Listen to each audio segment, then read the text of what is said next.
Hello everyone, this is Neil McMillan. This is a follow-up video, and I'm going to show some build pictures and some dimensions here on my unique tool trailer mobile workshop. So if you haven't seen my other videos, you might want to go see the short one. There's a 5-minute one on the trailer. The trailer is made on a car hauling trailer, and then I built the structure on top, and that's why I'll be showing the pictures and the drawings that detail that. It's a little bit unique in that it's based on Australian tradesman trailer, but I think I've done quite a few things that are different than what I see on online that they've been doing. So I'm going to show you the plans here. It's just my working plans, so they're not all that great. The total length of the trailer from ball to the very back of the trailer is 16 feet 6 inches. The main box of the trailer is 10 feet long. The front box is 27 inches, and that's V'd out.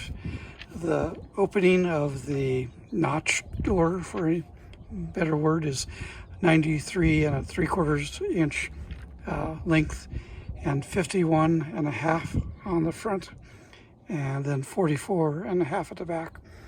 And then there's a 25-inch structure here at the back of the trailer that is for the back opening part of the trailer. The crossbars on the roof of the trailer are 2 feet on center. I think I want to show 3 here, but there's actually 4. The front tongue of the trailer is very long. I can almost go 90 degrees when I'm backing up, jackknifing the truck to the trailer, run into the jack on the one side, and I think it's almost 90 degrees on the other side. What else on this view? And it's 5 feet wide. The trailer that I bought was a smaller trailer, and I'm really glad I did get that smaller trailer because it goes down narrow stretches very well. This was the original plan on the other side was to use it mainly for shelving and drawers, but then I ended up using it for tooling. So both sides are used for tooling and shelving. And then on the back side is, let's see if I can get this over here in the shade. It's I believe 54 inches tall and 5 feet wide, minus 6 inches for the structure that comes in on the other side.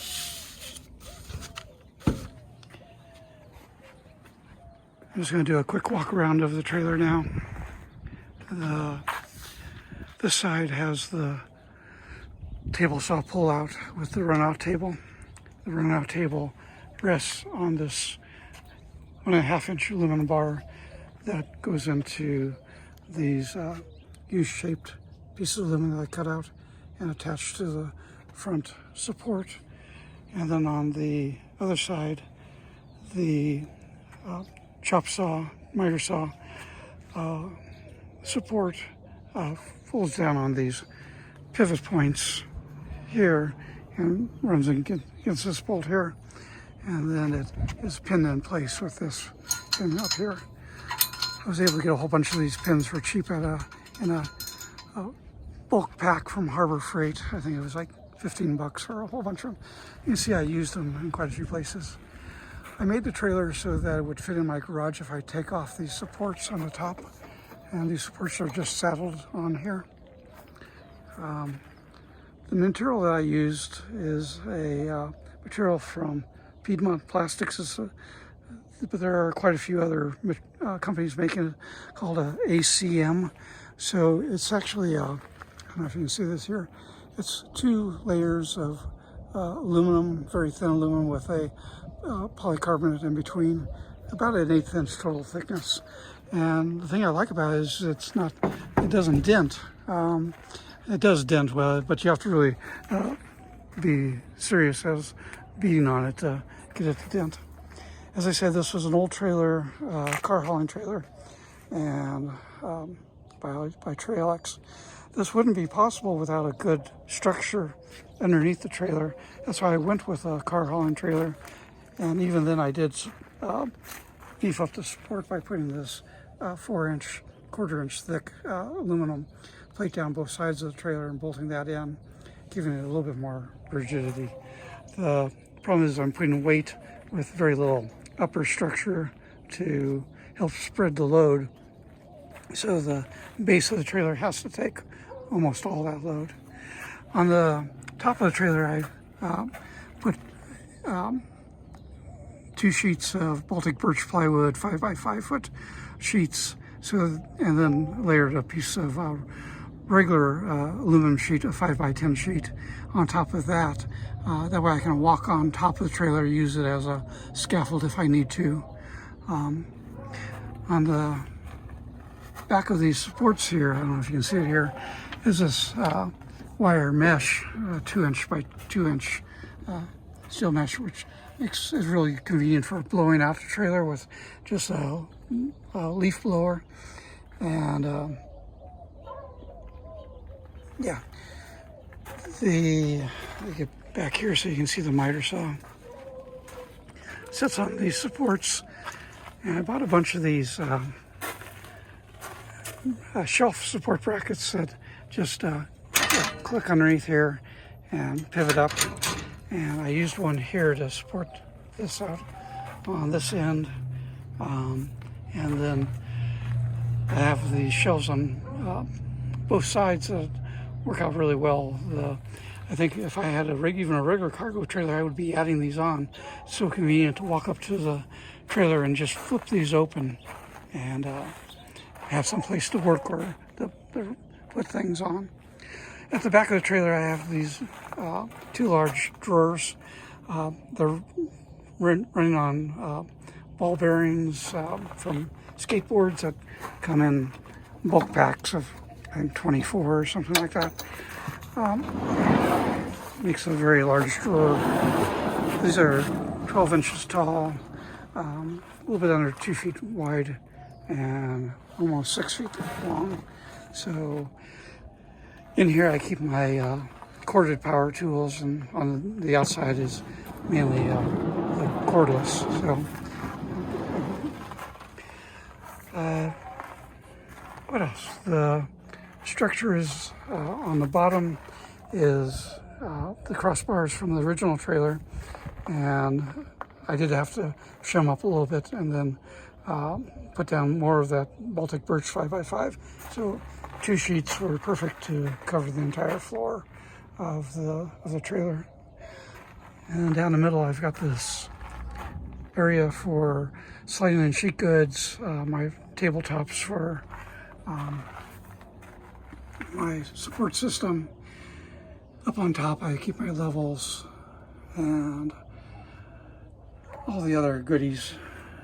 You can see I've ran plugs throughout the trailer, all going to just one GFI, through a GFI, and then through a motorhome type of plug, so that I don't have to have some weird dangerous plug-in at the back. I used 1.5 by 1.5 aluminum tubing for the structure. At the back here, on the back, I doubled it up with 2 pieces. I kind of wish I had done it at this point on the front and rear of the front and back door to add a little bit more support.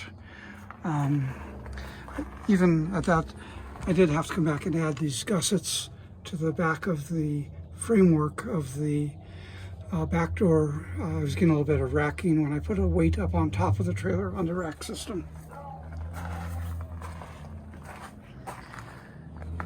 On the rack system, I added this roller.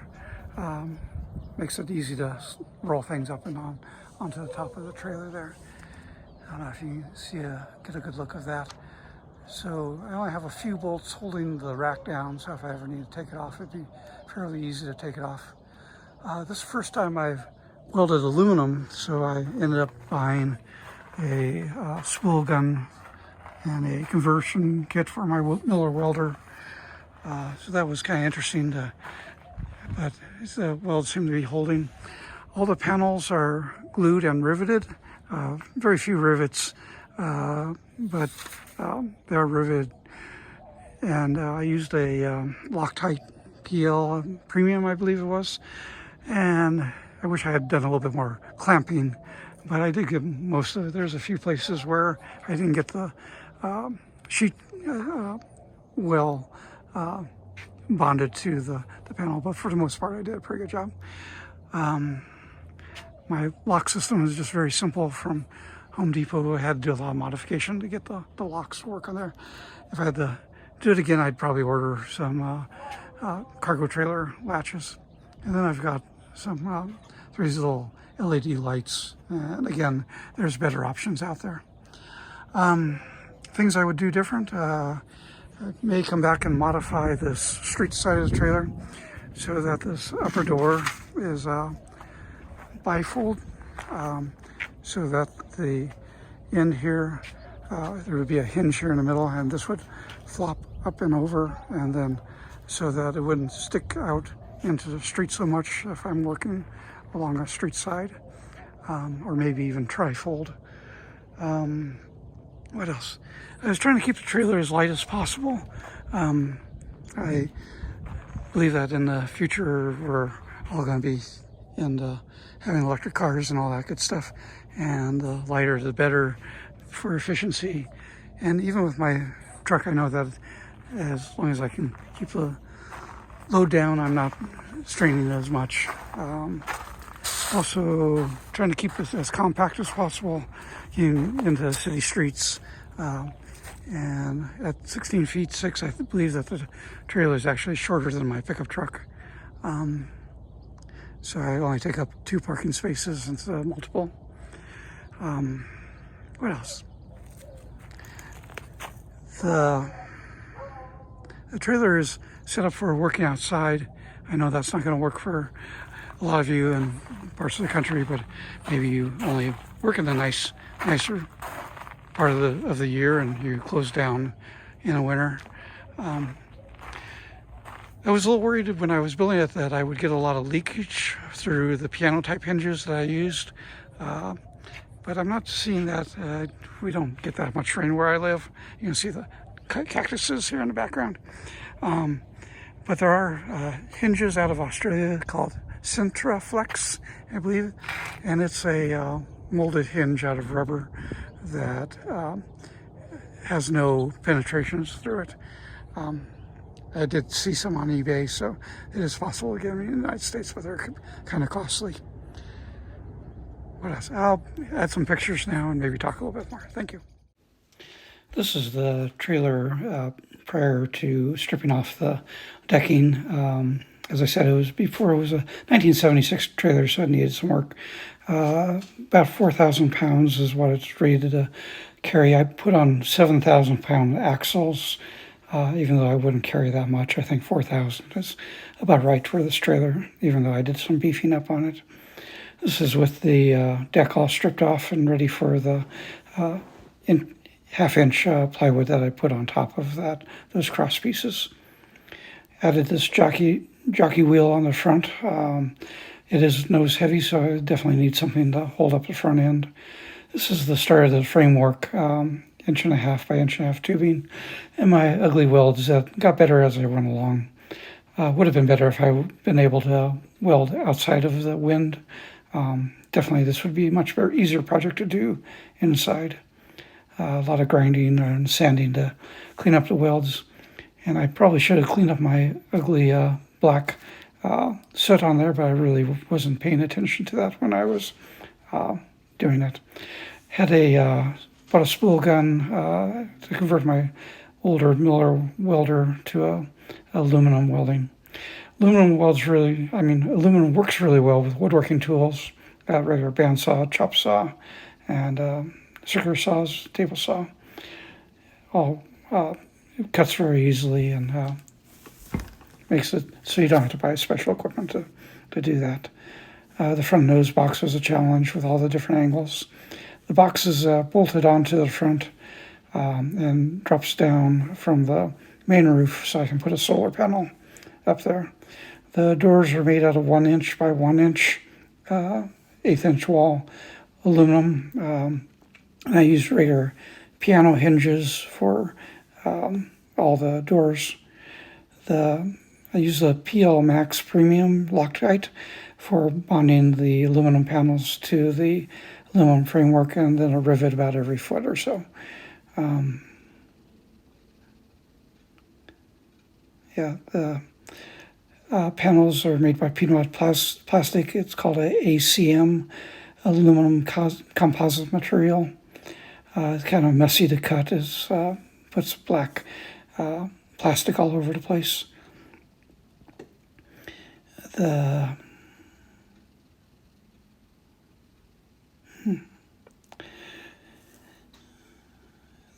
drawers are just regular, quick put together with some glides.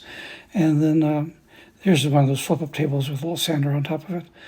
The last piece of equipment that I added was this mortising machine by Raycon. Some work I was doing on this house I've been working on for the last year. And here's some dovetail drawers, sand up, and a little fireplace surround. And then planing 200 board feet of soft maple. Some more earlier photos. The struts I used are 300 and I needed 311 newtons of force each, so 2 of those for each door. And quite a bit of math trying to figure that one out. But there's some good calculators on the internet for calculating the. I've been using them in up to 30 or 35 mile an hour winds, and I don't have a problem with them shaking or coming down.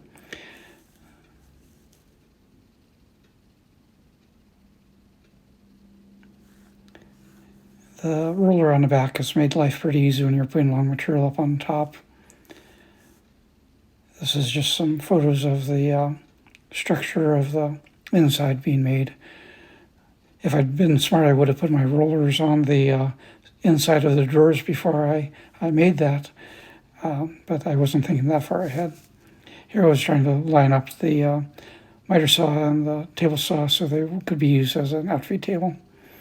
The miter saw and table saw are about 40 inches off the ground, and I know it's a little bit high, but I've found it very comfortable to work at that height. This is that plug-in for the outside of the trailer, and they actually carry that at our local Home Depot.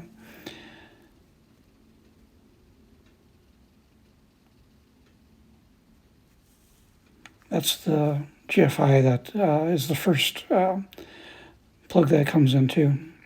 This is the lights at night. I was happy that everything worked the first time when I got them plugged in. Painted my old center wheels with just some black spray paint until I can afford something fancier. And the big drawers at the back, I can't believe how much you can actually fit in those. The runout table on the table saw is amazing because I don't know if anyone who's used a table saw, if you're cutting long lengths, you really need a runout table. Very happy with the lighting at night. You can pretty much see whatever you're doing out there. I don't usually do much work at night, but when you have to, you have to. And this was a good day when I went off to weigh the trailer and then came back and loaded up the trailer with all the tools. The trailer weighed 1,840 pounds, empty before the tools were added, but with a wooden structure. This is one of the first days using it, and here I am working on a framework for a piece of stained glass. And then the fold-up tables, even if you have a regular cargo trailer, I think that might be something you might want to do. And then the Raycon bandsaw, which comes in handy. I have no idea why it says title here. Well, thanks for watching.